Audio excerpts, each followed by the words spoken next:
Welcome to another edition of GSC's Digital Network Update Show presented by Florida's Space Coast. Remember, you can head to visitspacecoast.com to learn more about a vacation to remember.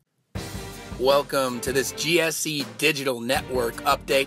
I'm Jim Cavall, and we have plenty to cover on the Gulf South Gridiron, as this past week GSC teams went at it again in another exciting weekend of college football, the best college football maybe in all of Division II, as GSC TV took center stage on Saturday when then number 13 Valdosta State hosted number 14 Delta State in the nation's only top 25 Division II matchup of week number 3.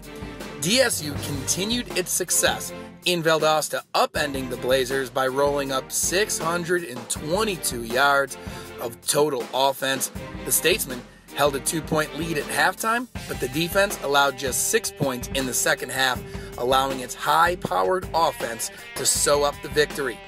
Quarterback Tyler Sullivan had a hand in 4 Delta State touchdowns while completing 41 of 64 passes for 502 yards. The conference continued to rack up wins in non-conference action, adding 3 more victories. The GSC went 1-1 in the Lone Star Football Festival held at AT&T Stadium, aka Cowboy Stadium in Arlington, Texas. Florida Tech earned its first ever triumph over a ranked opponent, topping number 12 nationally ranked Tarleton State 37-31.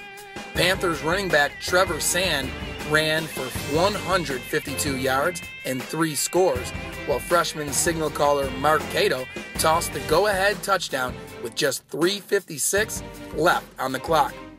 Shorter also participated in the festival, suffering its first setback of the year, 27-19 against West Texas A&M.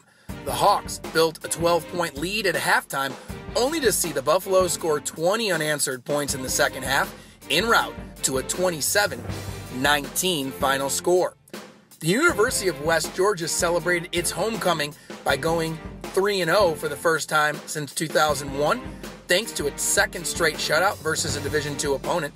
UWG's defense continued its dominance, giving the Wolves their first back-to-back shutouts in 35 years by blanking CIAA member Johnson C. Smith 49-0. Number 5 nationally ranked North Alabama jumped out of conference play, kicking off its home schedule by breezing past Langston 56-7.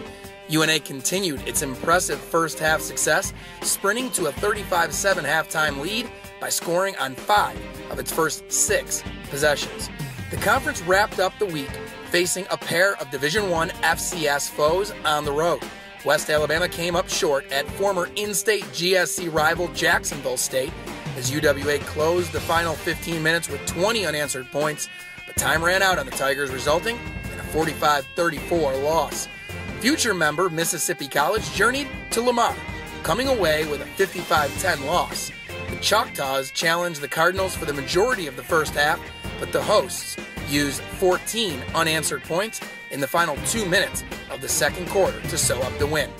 That does it for gridiron action for the Gulf South Conference in week number 3 of the college football campaign. But stay tuned, as live scoring, standings, and statistics, along with news and notes, can all be found all the time at gscsports.org.